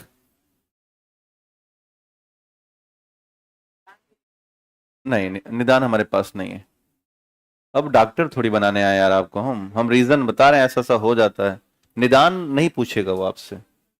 निदान कहीं कहीं लिखवाए हैं। निदान का यही है कि भाई कोलेस्ट्रॉल पे कंट्रोल करो। बाकी बड़ा निदान अभी बताऊंगा मैं, वो जो स्टंट वगैरह डाला जाएगा वो मैं समझाऊंगा। हाँ, तो लिखिएगा हार्ट अटैक। तो हार्ट अटैक बेसिकली एक मेडिकल इमरजेंसी है। इसमें हमारी मौत नहीं होती है, लगभग अगर हमें समय पर इलाज मिल गया, सीपीआर वगैरह मिल गया, तो हमारी मौत नहीं होगी। यह मुख्य तौर पर प्लम्बिंग इश्यू है। प्लम्बिंग जानते हैं ना, पाइप, तो नल में पाइप जा रहा है और कहीं भी पाइप में कुछ फंस गया, तो ये हार्ट ब्लॉकेज है। और हार्ट ब्लॉकेज हुआ कहां से? थ्रोम्बोसिस से। हालांकि इससे पहले आपने एक बीमारी पढ़ी, एथेरोस्क्लेरोसिस ड्यूरिंग फैट टॉपिक, पता है ना। तो जब हार्ट अटैक होता है तो इसका मेन रीजन ये है कि ये जो हमारा आर्टरीज है, खासकर कोरोनल आर्टरीज, इनमें प्लम्बिंग प्रॉब्लम आ जाती है। और जब प्लम्बिंग प्रॉब्लम आएगी तो इसका मेन फंक्शन ये है कि टिश्यू डैमेज होने शुरू हो जाते हैं। ध्यान देना, टिश्यू जो होते हैं किसके? हार्ट के, ये बुरी तरह से प्रभावित होते हैं या ये खराब होते हैं। तो आपसे अगर कोई सवाल करे कि ड्यूरिंग हार्ट अटैक सबसे ज्यादा प्रभाव कहां पर होगा, तो उसका मतलब है कि पहली बात तो प्लम्बिंग प्रॉब्लम होती है, यानी कि ब्लॉकेज होता है। दूसरा, जो ब्लड का फ्लो है वो नॉर्मली या सीवियरली स्टॉप कर जाता है। और जैसे ब्लड का फ्लो स्टॉप करेगा, हार्ट टिश्यूज क्या हो जाएंगे? डैमेज हो जाएंगे या खराब होना शुरू हो जाते हैं। तो यही है हार्ट अटैक। हार्ट अटैक के दौरान अगर हम 1 घंटे के भीतर भीतर यदि उसे बीटा ब्लॉकर, पोटेशियम ब्लॉकर, याद है कल की बात, calcium blocker, something medicine provide कर दिए या अस्टंट डाल दिए, ज्यादा अटैक आया है तो ऐसी स्थिति में जो हार्ट की टिश्यूज में डैमेज हो रहा था वो स्टॉप कर जाता है, रुक जाता है। और जब हार्ट की टिश्यू में डैमेज रुक जाएगा तो हमारा हार्ट फिर से काम करना शुरू कर देता है। अब यही ड्यूरेशन अगर लॉन्ग टर्म का हो गया तो इसे बोलते हैं हार्ट फेल्योर हो जाना। यानी कि किसी को हार्ट अटैक आया, उसको पता नहीं चला, क्योंकि बहुत सारे साइलेंट सिम्टम होते हैं। आजकल तो 80% सिम्टम साइलेंट चले जा रहे हैं, कुछ पता ही नहीं चला हार्ट अटैक हो जा रहा है। पहले ऐसा होता था कि हार्ट अटैक आएगा तो फिर फटीग होगा, डिजीनेस होगा, सफोकेशन होगा। मतलब अभी हो रहा है ये वाला नहीं है ये सफोकेशन बेसिकली गर्मी की वजह से हो रहा है। बट उस, हाँ बताया तो बेटा, प्लम्बिंग प्रॉब्लम है ना, जो आपकी धमनियां है उसमें वसा जम जाएगी, ब्लड का फ्लो नहीं होगा। देखो, हमारा जो लाइफ चल रहा है वो इसलिए चल रहा है कि हमारे अंदर ब्लड है। ये जो 5.5 लीटर का खून भर दिया गया ना भगवान के द्वारा, इसमें भरी गई है ऑक्सीजन। जब तक ये ऑक्सीजन है तब तक हमारा जीवन है। जिस दिन ये खून कम हुआ, और खून कम हुआ तो ऑक्सीजन कम हुआ, तत्काल जितनी भी सेल्स हैं वो अपना फंक्शन करना बंद कर देंगी। और जब सेल का फंक्शन बंद होगा तो हम खुद ही बंद हो जाएंगे। तो कुल मिला के ऐसे मान के चलना, oxygen is necessary for every living things, for functioning of the cell या for biochemical reaction in the cell. जब तक बायोकेमिकल रिएक्शन हो रहे हैं, हमने सेल पढ़ाते दौरान बताया था कि जीवन की एक कल्पना है कि जब तक जैव रासायनिक क्रियाएं हो रही हैं तब तक हमारा जीवन है, नहीं तो हमारी मृत्यु है। और वो जैव रासायनिक क्रियाएं या बायोकेमिकल रिएक्शन तभी संभव है जब हमारी बॉडी में लिमिटेड लेवल में या कहा जाए कि एक definite amount of oxygen is present in all cell. और सभी सेल में जो सप्लाई हो रही किसके द्वारा हो रही है? ब्लड के द्वारा। अभी देखा गया, हम लोगों ने यहां पहुंचा, फिर फेफड़े में गया, पूरी बॉडी में भाग रहा है ना। सिस्टमेटिक जो सर्कुलेशन हो रहा है वो कैसे हो रहा है? पूरी बॉडी में घूमते जा रहा है। तो ये तभी हो रहा है, इनका काम है कि ऑक्सीजन पहुंचाओ, किसी को ऑक्सीजन कमी नहीं होनी चाहिए। तो जैसे हमारे लिए भोजन, वैसे कोशिकाओं के लिए क्या? Oxygen supply. तो वो बाधित होगी। अब सोचो, प्लम्बिंग इश्यू आया और हार्ट को जितना मिलना था, 5.5 लीटर का ब्लड पर मिनट मिलना था फ्लो के लिए, इधर प्लम्बिंग प्रॉब्लम आ गया, पाइप जाम हो गई। पाइप जाम हो गई तो हार्ट पा रहा है कितना? थोड़ा थोड़ा पा रहा है, 3 लीटर, 2.5 लीटर, 5 लीटर पा ही नहीं रहा है। जब 3 लीटर 2.5 लीटर पा रहा है, उसी रेशियो में ये क्या करेगा? डिवाइड करेगा और सेल्स के लिए। अब सेल्स में तत्काल ऑक्सीजन लेवल क्या होगा? डाउन होगा। इसी को बोलते हैं मल्टीपल ऑर्गन फेल्योर। क्या बोलेंगे? Multiple organ failure. Heart attack के ठीक बाद आफ्टर 1 और 2 आवर एक बड़ा नॉर्मल प्रक्रिया शुरू होती है जिसे बोलते हैं मल्टीपल ऑर्गन फेल्योर। फेफड़ा काम करना बंद कर देगा, किडनी कहेगी अब चले हम, जब हो गया ठीक है, टाटा बाय बाय, खत्म। इसके बाद पीछे जो हमारे ऑर्गन है ठीक ठाक वाले, वो खत्म होने शुरू हो जाएंगे। और multiple organ failure tends to heart failure. और जब हार्ट फेल्योर हो गया तो सारी कहानी खत्म, कभी पास नहीं होगा। तो long term of the heart attack क्या कहलाएगा? Heart failure. हार्ट फेल्योर में एट्रिया और वेंट्रिकल दोनों खत्म हो जाते हैं। Heart attack basically maximum effect करता है एट्रियम पर, यानी कि अलिंद को प्रभावित करेगा। वेंट्रिकल तब भी क्या कर रहा है, चल रहा है, धक धक धक धक काम कर रहा है, थोड़ी बहुत मात्रा में वो ब्लड पहुंचा रहा है। तो समझ गए ना, किसी कोई दिक्कत तो नहीं। एक और शब्द होता है कार्डियक अरेस्ट, ये भी बड़ा कॉन्सेप्ट ध्यान रखना कि हार्ट अटैक, डॉक्टर कहेगा कोई नहीं कार्डियक अरेस्ट आया है, तो कार्डियक अरेस्ट एक तरीके से एसए नोड प्रॉब्लम है, not A plumbing problem. Cardiac arrest is SA node problem, और इसमें क्या होगा, sudden blood systolic, heart systolic and diastolic process is slow या स्टॉप, अचानक ऐसा हो जाएगा। तो तत्काल डॉक्टर क्या करेगा, लगाओ पेसमेकर, काम खत्म कर। तो cardiac arrest is not plumbing problem, is a internal heart problem, specially problem of the SA node. और ये क्या करेगा, सडन हार्ट बीट को क्या करेगा, डाउन करेगा। तो कार्डियक अरेस्ट में इलेक्ट्रिकल लिखा ना, क्या लिखा है, इलेक्ट्रिकल पोटेंशियल प्रॉब्लम, और electrical potential generate from the SA node. तो कभी भी डॉक्टर बोलेगा एस इनको कार्डियक अरेस्ट है, तो ऐसी स्थिति में हमें रिंग नहीं पड़ता, स्टंट नहीं पड़ता, वहां पर हमें क्या लगाना होगा, पेसमेकर। और हार्ट अटैक आया तो छल्ला पड़ेगा, प्लम्बिंग प्रॉब्लम। समझ में आ रहा है ना, तो लिख डालते हैं, लिखिएगा हार्ट अटैक में, लिखिएगा यह एक प्रकार की मेडिकल इमरजेंसी है। हार्ट अटैक लिखिएगा, heart attack is a special medical emergency. Heart attack एक प्रकार की मेडिकल इमरजेंसी है। हार्ट अटैक एक प्रकार की मेडिकल इमरजेंसी है। It occurs when the blood, it occurs when the flow of blood, it occurs when the flow of blood, when the flow of blood to the heart, it occurs when the flow of blood to the heart is severely reduced or blocked. It occurs when the flow of blood to the heart is severely reduced or blocked. Severely reduced or blocked. Severely reduced or blocked. लिखिएगा, यह तब होता है जब, यह तब होता है जब हृदय तक रक्त का प्रवाह, यह तब होता है जब, यह तब होता है जब हृदय तक रक्त का प्रवाह काफी कम हो जाए या ब्लॉक्ड हो जाए। यह तब होता है जब हृदय का, जब रक्त का प्रवाह हृदय तक काफी कम हो जाए या ब्लॉक हो जाए, कम हो जाए या ब्लॉक हो जाए। नीचे एक नोट डाल दीजिएगा।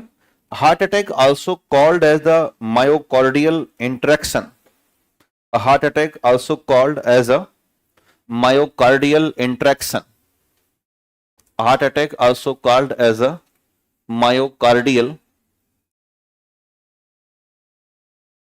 interaction, myocardial interaction. Heart attack also called as a myocardial interaction. Interaction में क्या होता है, नहीं यहां पर इंट्रैक्शन ऐसे है कि खराब होना या क्षति होना, मायोकार्डियल। लिखिएगा, हार्ट अटैक को, हार्ट अटैक को मायोकार्डियल क्षति या इंटरेक्शन कहते हैं।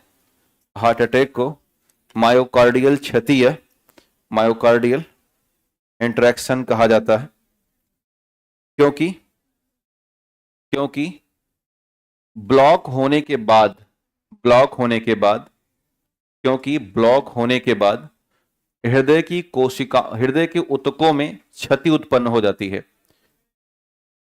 फिर से हिंदी में देखना, लिखिए हृदय आघात या हार्ट अटैक को मायोकार्डियल इंट्रैक्शन कहते हैं। हृदय आघात को मायोकार्डियल इंट्रैक्शन कहा जाता है, मायोकार्डियल क्षति कहते हैं, क्योंकि क्योंकि ब्लॉकेज के बाद हृदय के ऊतकों में, क्योंकि ब्लॉकेज के बाद हृदय के ऊतकों में खराबी होने लगती है। क्योंकि ब्लॉकेज के बाद हृदय के ऊतक खराब हो जाते हैं। हृदय के ऊतकों में, कहाँ गए भाई ये सब है, मायोकार्ड, भाई ये सब क्या हो रहा है, अच्छा मायोकार्डियल यहां तो हार्ट अटैक ऐसे ही हो जाएगा। बिना पढ़े हुए हो जाएगा भाई यार। हम्म, लिखिए।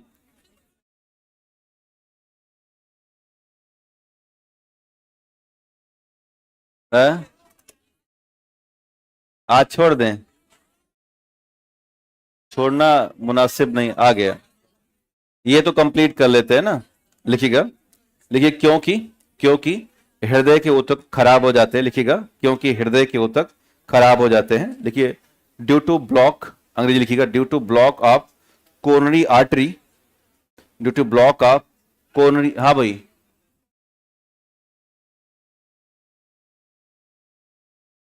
क्या? नहीं सुनाई दे रहा है।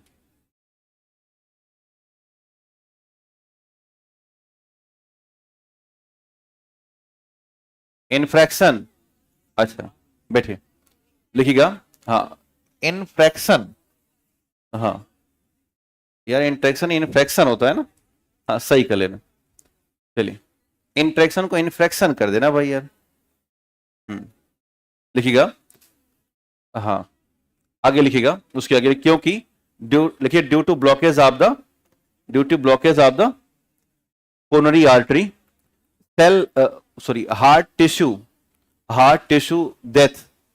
लिखिएगा heart tissue death occurs, heart tissue death occurs. लिखिएगा हार्ट टिश्यू डेथ अकर्स।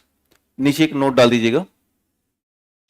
लिखिए after heart attack, after heart attack 1 hour is known as a golden hour. After heart attack, recent 1 hour known as the golden hour. After heart attack, recent, after heart attack, recent 1 hour known as a golden hour. देखिएगा हृदय आघात के बाद, हृदय आघात के बाद का 1 घंटा, हृदय आघात के बाद का 1 घंटा। लिखिए after heart attack recent 1 hour is known as golden hour. हृदय आघात के बाद का 1 घंटा गोल्डन घंटा या गोल्डन आवर कहलाता है। हाँ यार, गोल्डन आवर लिखिए, गोल्डन आवर कहलाता है। हृदय आघात के 1 घंटा क्या कहलाएगा? Golden hour. लिखिए क्योंकि, क्योंकि इस दौरान, क्योंकि इस दौरान मेडिकल ट्रीटमेंट से, मेडिकल ट्रीटमेंट से इसे ठीक किया जा सकता है। क्योंकि इस दौरान मेडिकल ट्रीटमेंट से इसे ठीक किया जा सकता है। क्योंकि इस दौरान मेडिकल ट्रीटमेंट से इसे हम ठीक कर सकते हैं।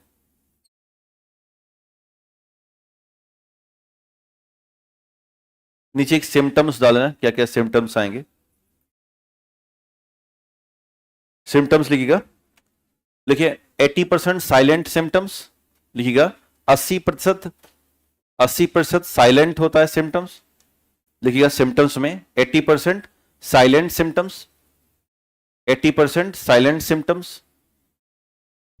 दूसरा लिखिएगा चेस्ट पेन, सीने में दर्द। दूसरा लिखिएगा सिम्टम्स में चेस्ट पेन या सीने में दर्द, सांस लेने में तकलीफ, शॉर्टेज ब्रीथ। लिखिए सांस लेने में तकलीफ, शॉर्टनेस ऑफ ब्रीदिंग, डिजीनेस। लिखिए चक्कर आ रहा है मुझे, है ना, ऐसा एक डायलॉग है ना, मुझे चक्कर आ रहा है। लिखिए डिजीनेस और फीलिंग टायर्ड। लिखिएगा थकान, भ्रम, चक्कर आएगा और थकान महसूस करेंगे आप। तो सारी चीजें हो रही हैं क्या? नीचे एक नोट डाल दीजिएगा। देखिए with complication of the heart attack. लिखिए with complication in heart attack, with complication in heart attack. देखिए हार्ट अटैक में और गंभीरता होने पर, with complication in heart attack tends to heart failure और cardiac arrest, tends to heart failure और cardiac arrest. हृदय में या हृदय आघात के दौरान गंभीरता होने पर, हृदय आघात के दौरान गंभीरता होने पर यह हार्ट फेल, हार्ट फेल को क्या कहेंगे, जो भी है, हाँ, हार्ट फेल लिखिएगा। हृदय आघात के दौरान गंभीरता होने पर हार्ट फेल और कार्डियक अरेस्ट की संभावना जन्म लेती है। हार्ट फेल और कार्डियक अरेस्ट, तो किधर टेंड्स कर रहा है ये? हार्ट फेल और कार्डियक अरेस्ट की तरफ जा रहा है। एक और नोट डाल देना, लिखिएगा कार्डियक अरेस्ट, हार्ट फेल हो जाएगा और क्या हो गया? कार्डियक अरेस्ट होगा। ध्यान देना, कार्डियक अरेस्ट नंबर 2 पे आएगा, नंबर 1 पे क्या होगा? Heart attack. Heart attack primary है और सेकेंडरी में कार्डियक अरेस्ट है, और सबसे लास्ट में क्या है? हार्ट का फेल हो जाना। तो ये बात ध्यान रखिएगा। नीचे एक नोट डाल देना, लिखिएगा heart attack is a plumbing problem. Heart attack is a plumbing problem, ये बात आपको ध्यान में रखनी है। Heart attack is a plumbing problem. देखिए, हृदय आघात एक प्रकार की, हाँ, हार्ट अटैक एक प्रकार की प्लम्बिंग समस्या है। हार्ट अटैक एक प्रकार की प्लम्बिंग समस्या है, ये समझ पा रहे हो ना? वेसल्स में ब्लॉकेज, लिखिएगा आगे लिख सकते हैं, due to blood vessels blockage, due to blood vessels blockage, रक्त नलिकाओं में बाधा के कारण, due to blood vessels blockage या रक्त नलिकाओं में बाधा के कारण, रक्त नलिकाओं में बाधा के कारण। अब इसके बाद लिखिएगा कार्डियक अरेस्ट, रक्त नलिकाओं में बाधा के कारण। एक हिंट डाल दीजिएगा, कार्डियक अरेस्ट। अब इसको भी देख लेते हैं ना, कार्डियक अरेस्ट कैसी इंटरनल प्रॉब्लम है। लिखिएगा कार्डियक अरेस्ट, अंग्रेजी हिंदी दोनों एक साथ लिखिएगा, कार्डियक अरेस्ट। तो ये कैसी है? Internal problem of the heart है। लिखिएगा it is the internal problem of the heart, it is the internal problem of the heart. यह हृदय की आंतरिक समस्या है, यह हृदय की आंतरिक समस्या है, यह हृदय की आंतरिक समस्या है। It is the internal problem of the heart. लिखिए मुख्य तौर पर SA node, specially SA node is affected. मुख्य तौर पर SA नोड प्रभावित होता है, मुख्य तौर पर SA नोड प्रभावित होता है।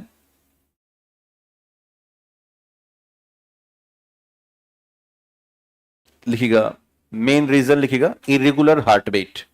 इसमें कारण क्या बनता है? इरेगुलर हार्ट बीट, अनियमित हृदय स्पंदन होना शुरू हो जाएगा। इरेगुलर हार्ट बीट या अनियमित हृदय स्पंदन, because of sudden stop of heart pumping, because of sudden stop of heart pumping. Irregular heart beat, अनियमित हृदय स्पंदन, अंग्रेजी लिखिएगा आगे, because of sudden stop of heart pumping, क्योंकि हृदय अचानक पंप करना बंद कर देता है, क्योंकि हृदय अचानक पंप करना बंद कर देता है, हृदय अचानक पंप करना बंद कर देता है, because of sudden stop of heart pumping. नीचे एक नोट डाल दीजिएगा कि cardiac arrest is an electrical potential problem, ये भी लिख दीजिएगा, cardiac arrest is an electrical potential problem. अब आप जानते हैं इलेक्ट्रिकल पोटेंशियल कहां से जनरेट होता है?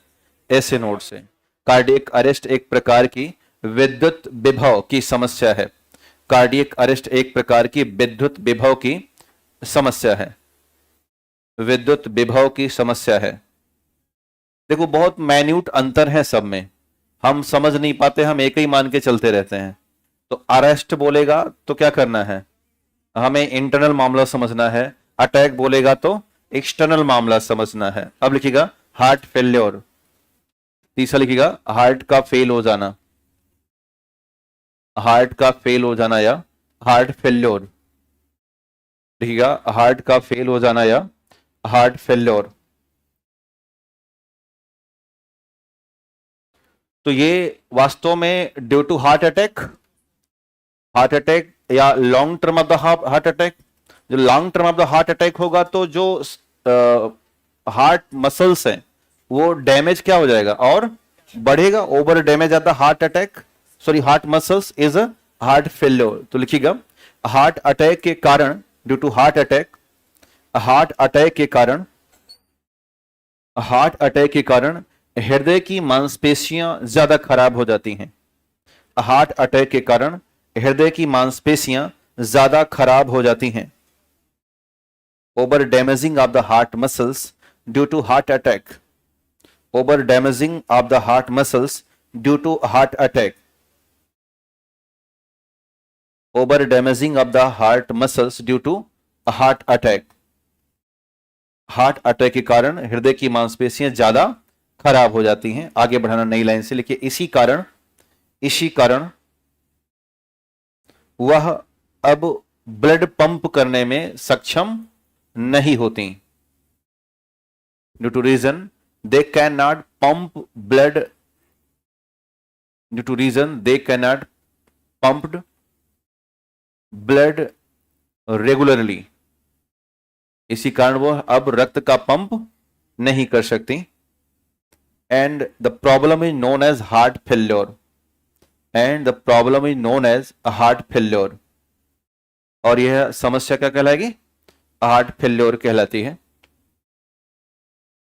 तो अगर आप देख रहे हैं तो enlargement name of the heart attack is name as heart failure. Heart attack में नॉर्मल डैमेज हुआ और फेल्योर में प्रॉपर डैमेज हो गया है। अब इसको रिपेयर करना संभव नहीं है। नीचे एक नोट डाल दीजिएगा, लिखिए हार्ट फेल्योर के दौरान अलिंद और नीले दोनों काम करना बंद कर देते हैं।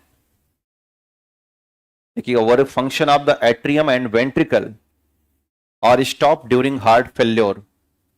हार्ट अटैक के दौरान अलिंद और नीले दोनों काम करना बंद कर देते हैं। हार्ट अटैक के दौरान, सॉरी हार्ट, हाँ फेल्योर कर देना, सही कर लेना। हार्ट फेल्योर वो हमारी गलती नहीं है। आज 2 दिन से जो हो रहा है वो इसकी गलती है। हमारा वर्क फंक्शन खुद नहीं काम कर रहा है, तुम्हें क्या समझा दें। लिखिएगा हार्ट फेल्योर के दौरान अलिंद और नीले, हार्ट फेल्योर अलिंद और नीले काम करना बंद कर देते हैं। Work function of the atrium and ventricle और स्टॉप ड्यूरिंग हार्ट फेल्योर, और स्टॉप ड्यूरिंग हार्ट फेल्योर। लिखिएगा सिम्टम्स डाल दीजिएगा, symptoms of the heart failure. लिखिएगा symptoms of the heart failure. तो पहला सिम्टम्स है शॉर्टिंग ऑफ ब्रीदिंग, सांस लेने में तकलीफ।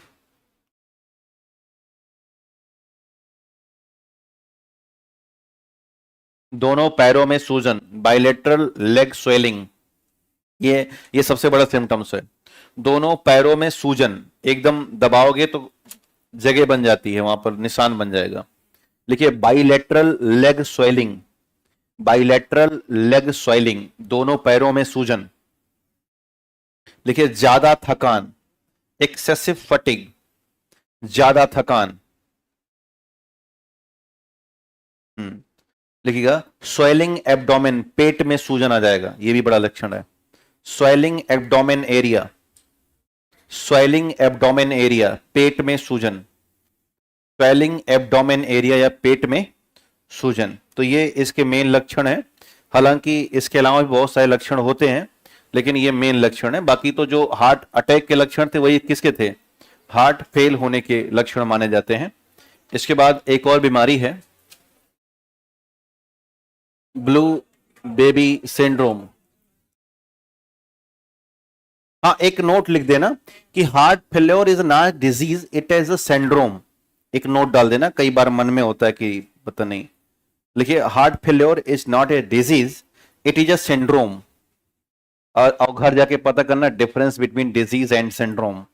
देखिए हार्ट फेल होना बीमारी नहीं है, यह एक सिंड्रोम है। हार्ट फेल होना बीमारी नहीं है, यह एक सिंड्रोम है। Heart failure is not a disease, it is a syndrome. Heart fail क्या चीज? हार्ट फेल होना एक बीमारी नहीं है, क्या है? सिंड्रोम है। किस भाषा में लिख रहे हो? हाँ देखिए heart failure is not a disease, it is a syndromic problem है। देखो बहुत ही छोटी छोटी बातें आपसे पूछी जा सकती हैं। डिजीज डायरेक्ट अटैक करती है, हार्ट अटैक क्या डायरेक्ट आया? कहीं से बन के आया है, और उसका नाम क्या है? ये हार्ट अटैक लिखो, हार्ट फेल्योर लिखियो, फेल्योर लिखियो ना। हाँ तो हार्ट अटैक हुआ पहले, उसके बाद क्या हुआ? फेल्योर हुआ। तो जब कहीं रीजन से बनकर के आता है तो सिंड्रोमिक समस्या है। जैसे AIDS, acquired immuno deficiency syndromic problem, AIDS, तो वो सिंड्रोमिक प्रॉब्लम ना कि डायरेक्ट डिजीज है, बंचेज ऑफ डिजीज है, बंचेज ऑफ रीजन है। तो ऐसे हार्ट अटैक क्या है, not a single reason, but heart failure not a single reason, it is a bunches of या मेनी रीजन। तो हमें क्या होगा, हार्ट फेल्योर होता है। तो अब आई थिंक सिंड्रोम समझ गए हैं कि सिंड्रोम एक कोई यूनिकनेस नहीं, वो क्या है, बहुत ज्यादा बीमारियों का समूह होता है। खैर, एक और बीमारी है ब्लू बेबी सिंड्रोम। तो अब हिम्मत आपकी भी नहीं है और हमारी तो बिल्कुल नहीं है ना। तो थोड़ा सा बच गया है, तो कल आधे घंटे में हम लोग कर लेंगे। फिर कल का टॉपिक है मानव का श्वसन तंत्र, respiratory system of the human body, है ना। अभी ऐसे ही थोड़ा कम कम चलेगा जब तक कि एसी ना लग जाए। आप सभी बहुत धन्यवाद के पात्र हैं कि इतना भीड़ में भी बैठ रहे हैं, है ना। और खासकर अमीर घर होने के नाते भी और ज्यादा धन्यवाद के पात्र हैं। यहाँ पर बहुत से छात्र छात्राओं के यहाँ एसी लगी होगी, तो उसके लिए मैं हृदय से धन्यवाद दूंगा कि इतना देर आप बैठते हो।